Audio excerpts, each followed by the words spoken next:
Welcome, property investors. This is the Building in Perth podcast with your two hosts, Chris Holland and Tony Hyde. If you're a property investor or you're curious about investing in property in Western Australia, this is the podcast for you. The reason for that is we're not going to hold back. We're not going to sugarcoat things. We're certainly not going to bullshit you, and we're going to exploit everything that you need to know. Every month, we're going to have special guests on, industry professionals, and then we're going to release an episode every single Monday. So you're not going to miss anything. So please stay tuned, like and subscribe so you never miss anything, and enjoy.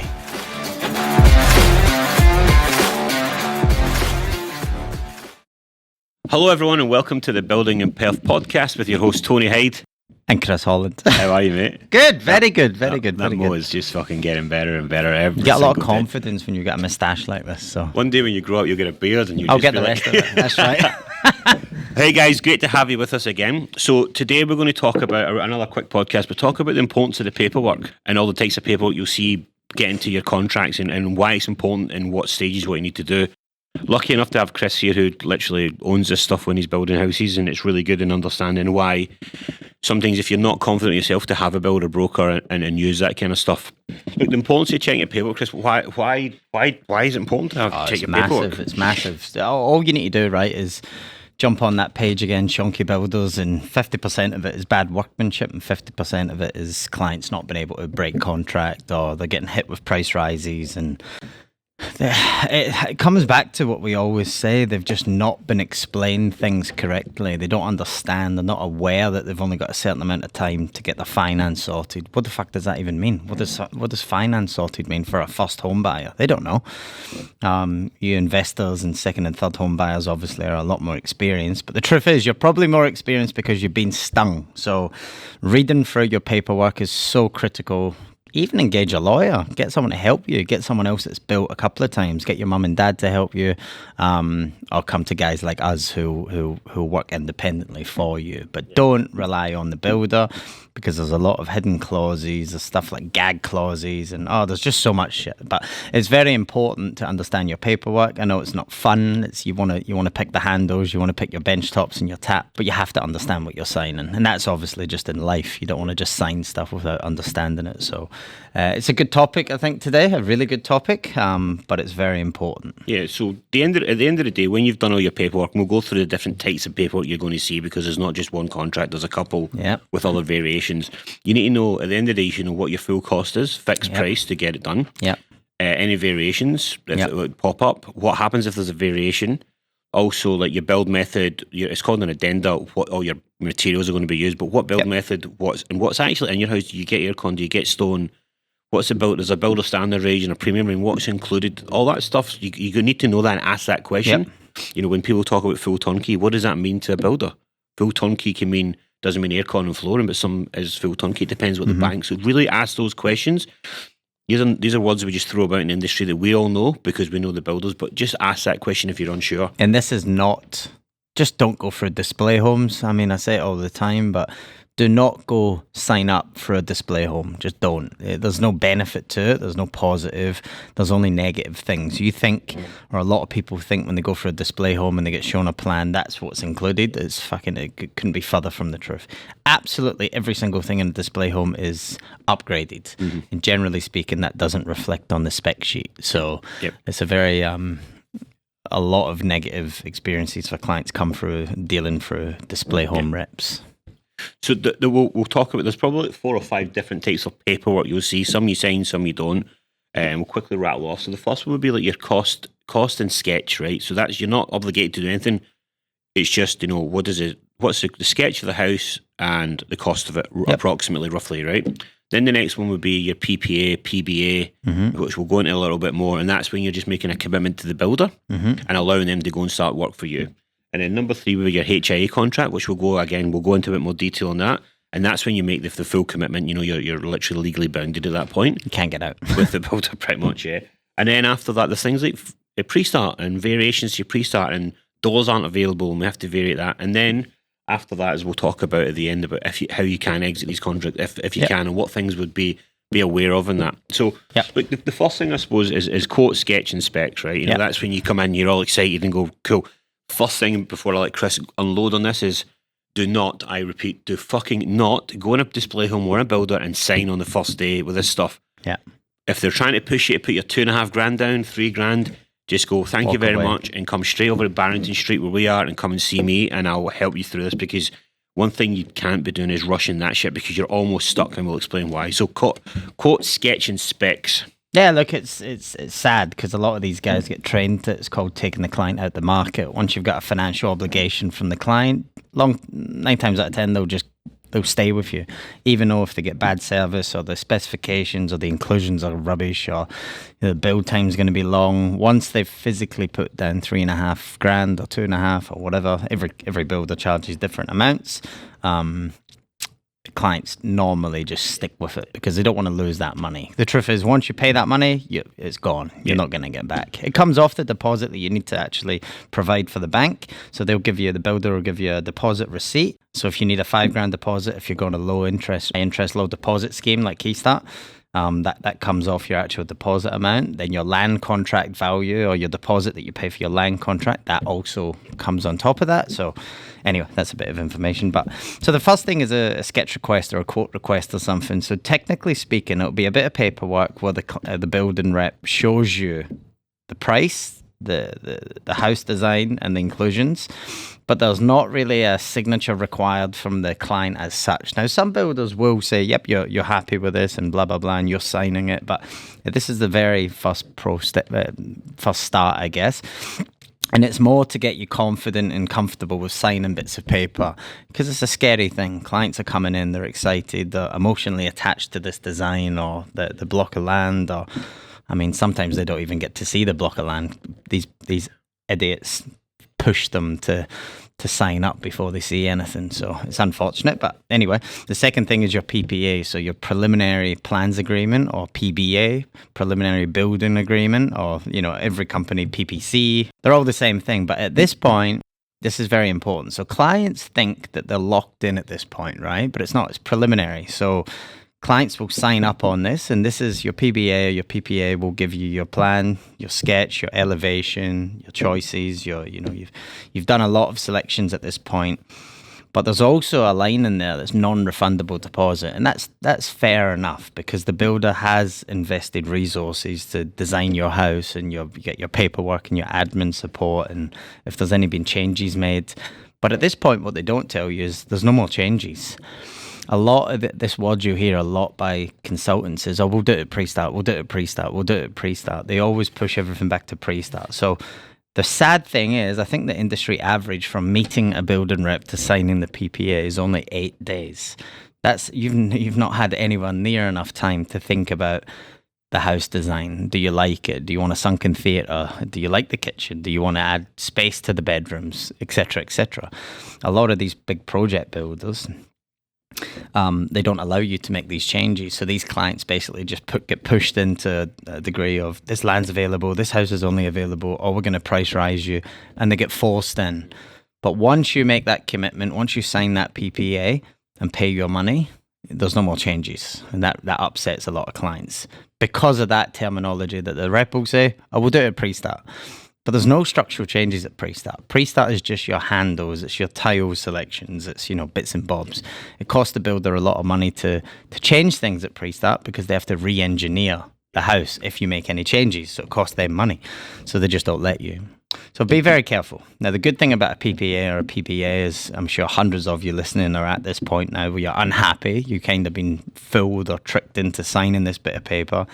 You've paid a commitment of $2,000 or $3,000 or $3,500, and you're unhappy with the service. Well, you can legally get up and walk away. Okay, so you're okay to get up and go, see you, mate, I don't want nothing to do with you. I'm going to go with this builder. Now, you will lose your deposit 9 times out of 10.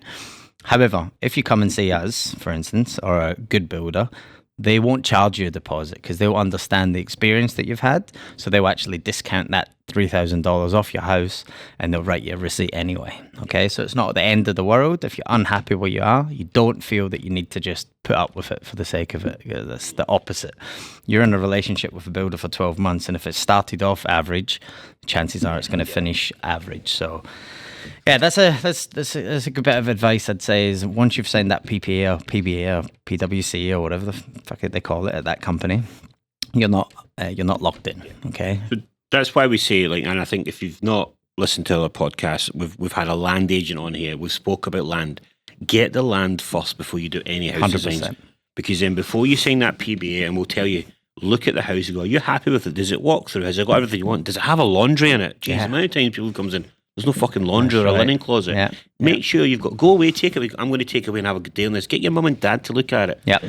Some reps might get annoyed at that, mate. We're like, go, come Take back. your We time. want you because we want you to be super happy with it. Take your time. Yeah. You know, does it in your garage, right? Does it have a roller door out the back, or can you get your bins out? Like, honestly, these are the things that you won't think about. Is Just your garage storage. There's no way to put a Christmas tree in some of these house designs. Is your garage high enough to get your 4x4 in? Yeah. Your racks on it. 25 course. What does that mean? How high is that? Yeah. So just remember, 25 course is one, but then you've got the pelmets and you've also got the garage door, which will take it down lower, right? So all those things need to be asked, right? Yeah. So make sure that was it. Then look at your specification sheet and look at everything that you get.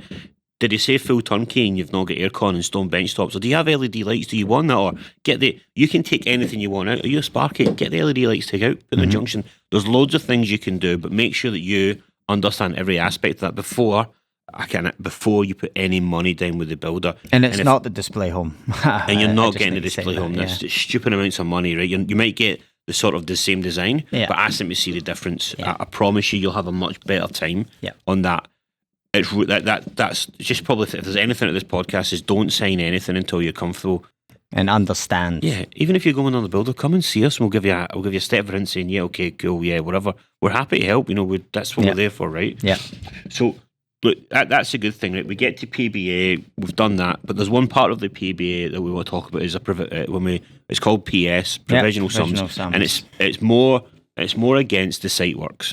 So, Chris, 9 times out of 10, it's against the site work. So basically, part of your site works cost, which comes under your house price. So in your PPA or PBA, you'll get the house price. So let's say the house is $300,000, but the builder wants to charge you $20,000 for the site works. The reason that they have to put it in that one PPA or building contract is because when we actually submit it to council, it has to be under the one application underneath your building permit. Okay, so basically, what the provisional sum is a complete guess from the builder. It's a guess. They're guessing how much it's going to cost. So whether you're building in Brabham or Two Rocks or Lancelin or Mandurah, all soil classifications are different, and some are really hard, some are soft, some have got clay in it, some have got like mud and grass and gravel, some have got limestone, or some are brand new estates where it's nice and soft sand.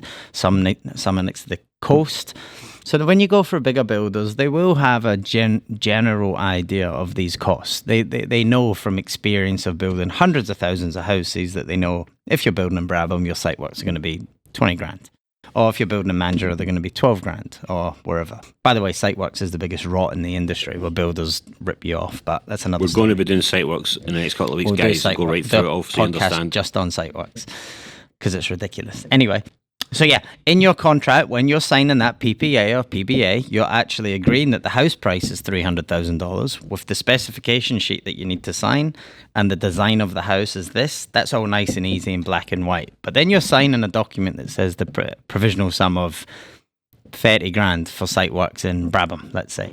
Now, it's a legal document, and a provisional sum allows that figure to change. The builder has the obligation. Now, I think it's only meant to be 10%, but they don't do that. So basically, you're allowing the builder to give you a price increase or a decrease, which very rarely happens. But you're signing a document that says, yep, they think it's going to be 30 grand, but the truth is it could be 40 grand, and you have to accept it. There's no way of backing out, okay? Now, the reason they guess it is because you've not given them money yet. You're not into a contract. This is just a quote stage. So they're guessing because what they have to do in order to fix that cost is they have to hire a soil engineer. They have to get a soil classification test report, a geotest. They have to do compaction. They have to go out and dig up a bit of, I think it's 1.6 meters or something like that. They dig down and they get in different areas of the house. And then they take it off to the lab and they test the soil, and then that will give us a footing detail or a soil classification. Once we have a soil classification, that tells us how much concrete we need, how thick it is, how thick our footings are, depending on the build method, if it's double brick, timber. So there's so many moving factors, and the truth is the builder doesn't know the exact cost of that yet, okay? So that's why they put in this provisional sum figure. However, some builders abuse that. So what they do is they'll undersell you on the house. So that house that's 300,000 actually is 340 grand. But to get the deal, the client knows that you've only got a budget of this much.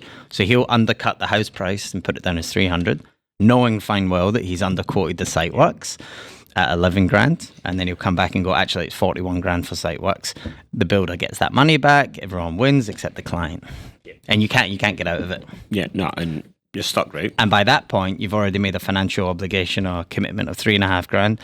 Normally, 9 times out of 10, the client will find that money somewhere else. They know, because this sales rep knows your story. Remember, you've told them, "Oh, mum's got a house down in Mandarin. She's lived there for 15 years. Bang, there's equity in that house." He knows straight away, or she knows, I should say. He knows about your finances. He knows about your partner's finances. He knows he's FIFO. They know everything because you fill out that form at the start. They know whether you can afford that extra. So it's a really shady way of doing things, but unfortunately, in a legal document way, it's legal. So what do you do then? How do we get around it then? So ask for it to be fixed. Yeah. Ask for it to do not sign something that has a provisional sum, or ask them to go and take tests before. They've built that many houses in these estates. I'm talking about the big companies, BGC, ABN Group, Summit, etc., etc. They've built hundreds of houses in that estate, on that street probably, So the truth is, if they've built houses on that street or within that suburb, they already know another house has been built. They already know the site works cost for that house.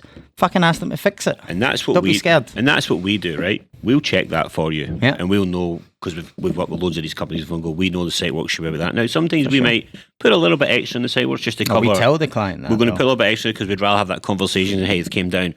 But if they come back more, you bet your fucking bottom dollar we're going in and challenging it. And they better give us a reason why. Because...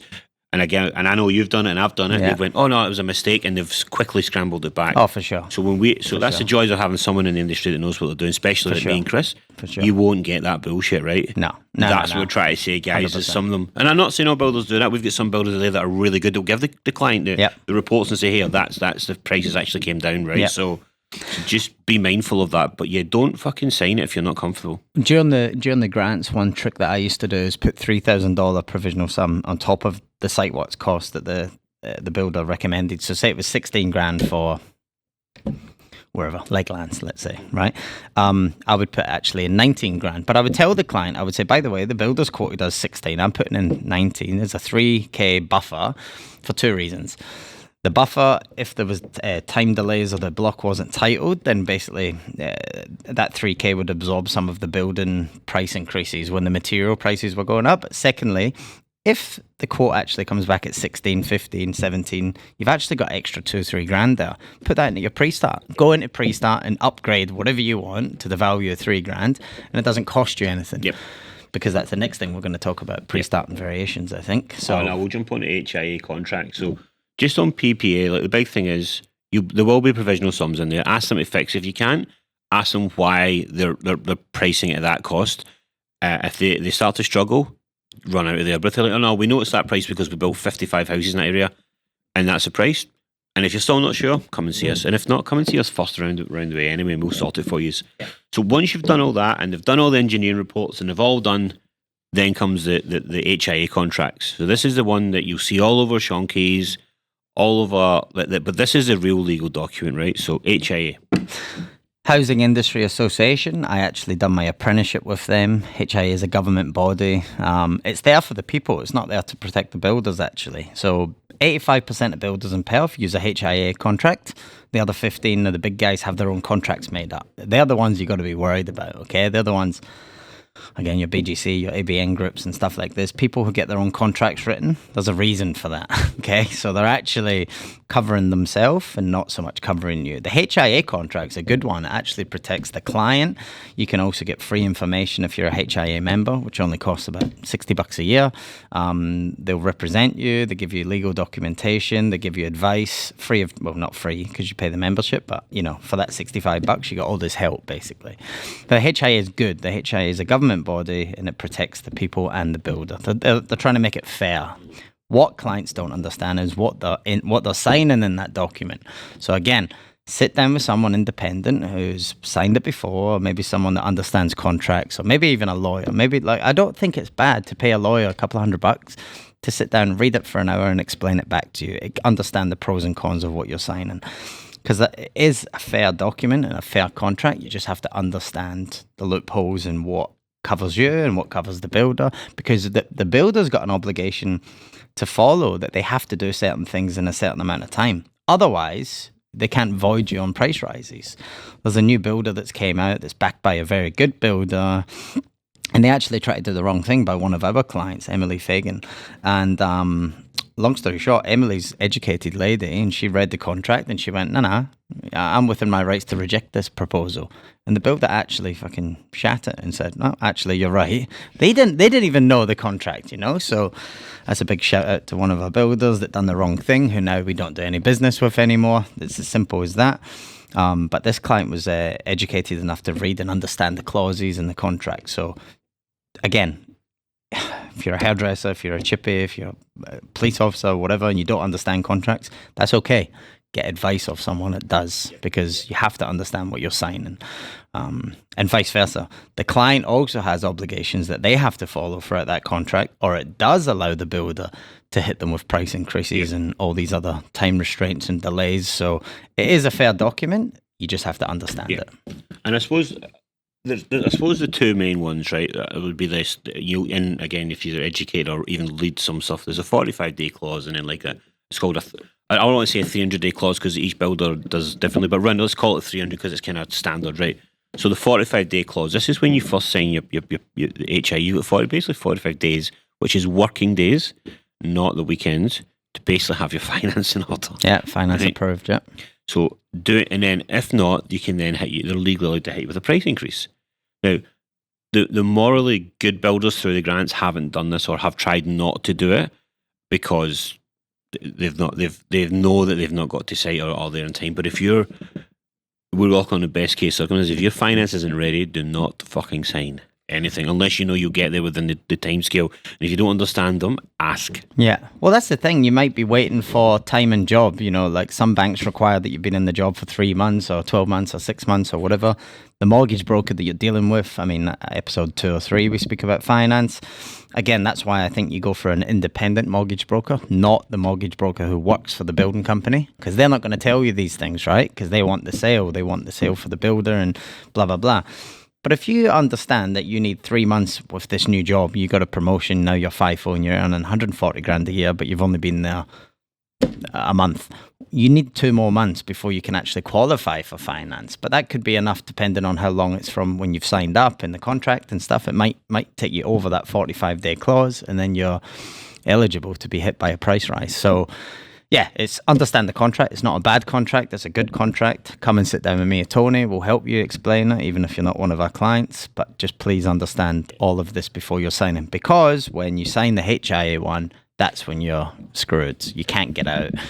You have to take the builder to court, or you're going to have to pay them a substantial amount of money to withdraw from contract. And the truth is, they can get you on how much work they've done on your job. So they can charge you admin allowances, paper allowances, blah, blah, blah, blah, blah, time from different people who've worked on your job, and it'll 25, 30, 40, 50 grand to break contract. There's a couple of the big companies have absolutely abused that 45-day clause, and it's wrong. The 45-day clause was in there to protect that's about the only one in there was to protect the builder, to make sure clients just don't sit on quotes for 6-7 months to get finance, because that's not fair on the builder sitting there waiting for the client. But if the client's got his finance ready and they've took ages to get that, so I don't think that's finished in the building industry. I think there's a big backlash to come with some builders, with people not happy. But it's another podcast when it happens. Yeah, like I said, chunky builders. Yeah, and there's it's called a 300-day build. So you've got the builders will commit to a day amount of days to build your house, right? Yeah. So let's just work off of 300 days. 300 days means 300 working days, excluding weekends and public holidays, right? So, when does it start, Chris? From site works, from building permit, from when they actually take ownership of the site. So it's not from when you sign that contract. It's not when you sign the PPA. It's from when they actually take ownership of that block of land. So that's another thing, because you sign this contract. The truth is, you've probably still got 3 months or 4 months until that slab goes down. It's quite a significant amount of time if you choose the wrong builder. So people think, okay, I've signed the contract on the 1st of January. I should be in by December. It's actually not the case. They might not get on site until April. Then they've got the 300 days. So you sign contract, you then got to go and get finance approval. Yeah. Evaluation on the house. Then you've got to get the building permit. I mean, there's probably 2 months right there, easily. Yeah. So just be wary of that kind There's of stuff. There's just many people that, there's many people in this sort of ring to get you to site. And again, that's why coming for guys like us or a builder broker, we deal with it all. The settlement agent, you've got your mortgage broker, you've got your council. Come to someone that will look after all of them for you and explain it and let you know what we're doing. If you just leave it with the builder, you just go into a big pile of paperwork and we do this one, then it's this one, then it's this one. If you've got an independent builder broker company or a very small builder, you're a priority. So there's not 20 other clients ahead of you. You're the client. We're going to work for you. We're going to push and we're going to make things happen. So we've navigated all that and it's fantastic. You sign your contract, you've got your finance approval, or it's all lodged and you're sitting pretty, right? Then you'll be asked to do pre-start. Yep. Right. So you go into the fancy showrooms and they'll show you all this stuff. Now, there's a builder all standard the stuff range. That's not included. There's a builder standard range, and then there's all the upgrades. Now, go for your life. But and listen to our last podcast. He talks about Dan talked a lot about making sure you know what you want when you go there. Yeah. If you're adamant that you're not going to spend any more money, tell them when you walk in. I want to go in the builder's range. Only show me the builder standard range, right?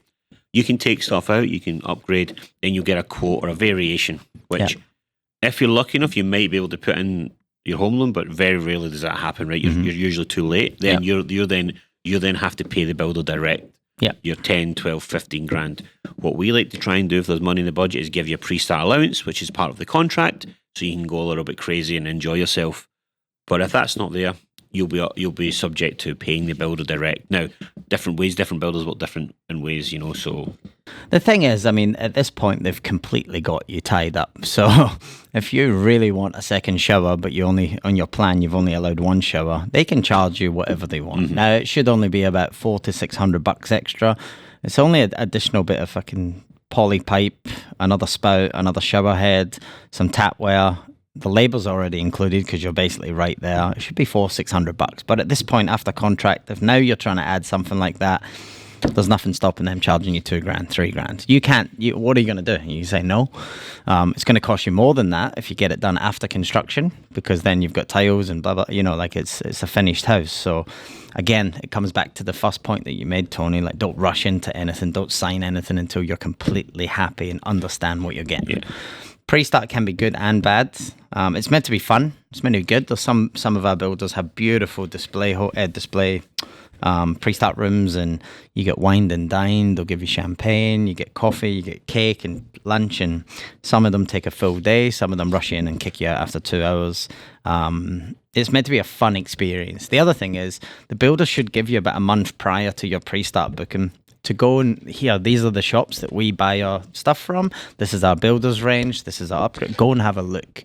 A lot of times during the boom there, clients were getting told, yep, on Monday, your pre-start's on Wednesday, and this is your selection guide. And you're like, fuck, you get 2 days to choose a whole house worth of selections and colored guides, and that's horrible. So that happened a few times, and I just rejected it and said, nah, we need an extra 2 or 3 weeks. Yeah, and then definitely give the client some time, because clients work, and if they don't work, they can't get finance for a house, so they better be working, right? So at which point do you have to go and check all your pre-start stuff? Saturday, do all the shops open? No. So it's good and bad pre-start. It's meant to be fun. I highly recommend involving an interior designer in that process. Some builders have it included, like CC West. Some builders don't.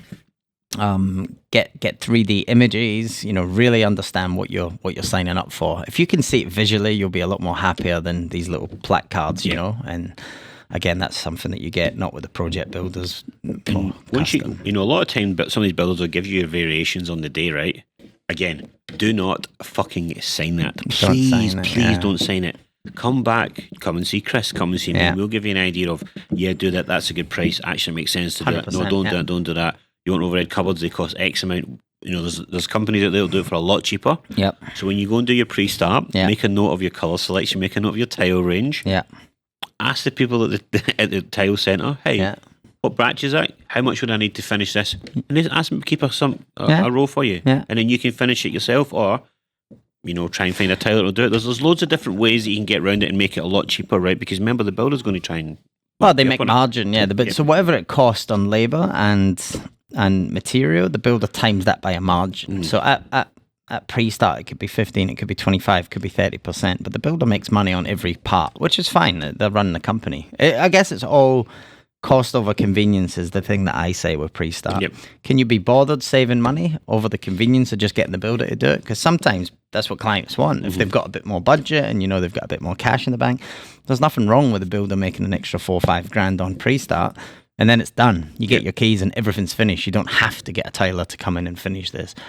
However, Dan, who was on here the other week, from Mitre 10, like in his game of BDM at Mitre 10, he took painting out, he took scupping out, he took cornicing out. He saved shitloads of money by doing a lot of it himself. However, he's had his key for 4 weeks and he's still not moved in yet. And he's working there after hours every day. But he's probably saved himself 20 odd grand by doing that. So it's a catch-22, cost over convenience, whatever sits right with you. Now, a very important thing that you must ask right at the start before you sign that PPA.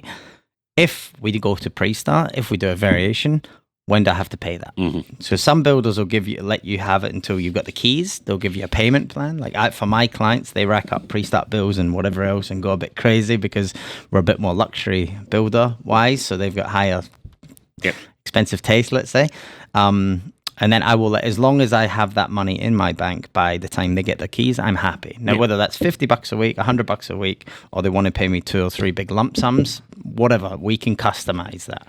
Not all builders will do that. Some builders actually demand the money on you signing that variation. Some builders will give you 10 business days and they won't start construction. Some builders will tell you that they'll accept that after 6 months, but then they will halt construction until they've got it. So don't get carried away. Don't sign up for every upgrade possible if you can't afford it. But definitely before you even sign the PPA, you must ask, if I make an upgrade at pre-start, when do I have to have that money paid by? Can I include it in my finance? That's another thing. Yeah, you can before you sign the HIA. So then you would actually get a buffer put into your contract of 5 grand or 6 grand, so that it's included in your finance. So when you come to pre-start, you've got 6 grand to spend, and it doesn't cost you any more money. It's built into your weekly repayments. So just get good advice. And don't be scared by this, but just do your homework before it. Listen to all our podcasts up to it, make some notes, and go and do your work. And if you're not too sure, come and see us, and we'll really navigate it through for you. That's basically essentially what we do. This is what we're here telling you this stuff, guys. Now, I think that's pretty good, but we need to talk about if you're in these contracts. So the 2 contracts that you're probably going to have trouble getting out of, I think Chris has spoke about the PPA, PBA, whatever you call it. You basically can walk away, but you're going to lose your deposit, right? Yep, you've got a land contract as well. Your land contract as well, one. Land contract, offer and acceptance is called, right? So before it goes settled. So if you would lose your deposit. Yeah, $1,000. Now, if you can get finance because something's happened, you've lost your job, land contracts are generally pretty good at giving you the deposit back. They understand that. So that's why we love land agents, because they're actually pretty honest, most of them, right? Guys. Yep. But so that one's pretty easy to do. But the big one's a HIA, right? Once you sign on the HIA and you go there, it's near impossible to get out of the contract without going to court or having to pay a big financial. We've done all this work now. In my opinion, if you have to walk away and do that, be open and honest with the builder. Tell them why, because there'll be a reason for it. And then if they're going to hit you with a bill, ask them to see the itemised billing of what they've done to work, because you need to see what they've paid for, right? Yeah.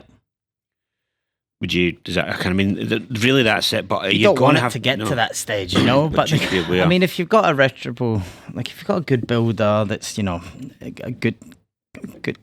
good reviews and stuff like that. If there's a legitimate reason, if you do lose your job, if there's something legitimately that goes wrong, they'll help you. They will give you a refund. They'll give you your deposit back. I've got one at the moment with Dan from Move Homes. His wife had actually 2 car crashes, and then that voided the finance. So instead of giving the deposit back, because this builder actually has worked on this specific client for up to 6 months, because there was a lot of financial hoops that we had to get through, right? But what they've said is, look, we can't give you your money back because we've actually spent 26 grand to this point on this job, which they have. And Dan actually sent me that itemized breakdown.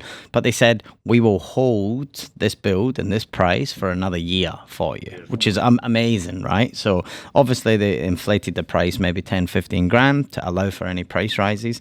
But they've actually said, get your finance sorted. You've got a year to get it sorted. We will hold this design, everything. We've done everything for it. They're going to lose the block of land, but they'll hold the design, and you don't need to pay any more money when you come back to us. So really good. That's a good building company that that wants to work with a client. Other builders will just... You're just fucked, right? Yeah, you're just fucked. But again, if you're in that position, come and see us and we'll do what we can to try and give you some advice. We can't promise you anything, but we'll promise we'll help. We'll try and help. Yep. So that's really it for the I thought we just... There's been a few clients come in with some PPA paperwork and stuff there the last few weeks, and we just wanted to jump on this one today and let you know, look, it's not all doom and gloom, but do your work, do your homework, and get there, and we will definitely be able to help you with all that stuff. Do you know what I mean? I think this is a really good podcast. It's a really good topic, and my one bit of advice that I want to say is, when you sign that PPA and that figure that you're signing of 300 grand or 400 or whatever it is, whatever that number is, that is not the contract value. That's the PPA value, okay? So there's provisional sums and whatever else in there. When you get your contract in 2 months' time or 6 weeks' time or 3 months' time, depending on which builder you go with, that changes. And you have to understand that this number here might not be the same, and 9 times out of 10 it won't be the same as your actual building contract. So you need to be prepared when there's a big vast change of 25 grand. It's going to shock you. You're going to get startled. Don't just rush in and sign it. We need to understand where that's came from. That's the biggest bit of advice. So just be prepared that the PPA price, the bit that you're signing in that display home, is not the contract. Okay, so that's going to change, and you have to understand why it's changed. And if you were to go through us, what we'll do is we'll take our time to get you to PPA, because we like to know, basically, when you sign your PPA, nothing will really change for you, because we'll do all the hard work. You get the land start. first. You get the land first. Then we know the site works cost. We know the design guidelines. We know that, and then so that when we go, you're 300 grand and it's maybe 302. There's only a 2 grand difference, and we can explain that to you. We found some rock in the ground. We have to get it sieved out. You know, we'll work with you on that way. But when you're just signing in the back end of a fucking display home, and there's a 25 grand price increase, or worst case, you've got the same money, but you don't get the house that you thought you were getting. That's where we would point a difference for you guys, all right? That's right. Hey, I really want everyone to send some lovely comments in about Christopher's moustache, because I just don't know how I feel about it right now. I have to keep looking at it. It's actually exceptional. But again, so good. Thanks for listening. Like, share, comment. We want this stuff out there all over Australia, because we want it to be known that, you know, we're not here. Builders aren't out there. Builders are bad guys. They're not all bad guys. We're there to try and help you get some confidence back in the building industry. We're starting to see prices stabilize and stuff like that, guys. So hey, builders are giving you discounts now and actually competing for business again and offering free, you know, stuff. So it's getting back to now. It's going to start coming back. Good time for clients. Right. So perfect. Good time. All right, guys. Thank you. Bye. Cheers. Bye. Bye.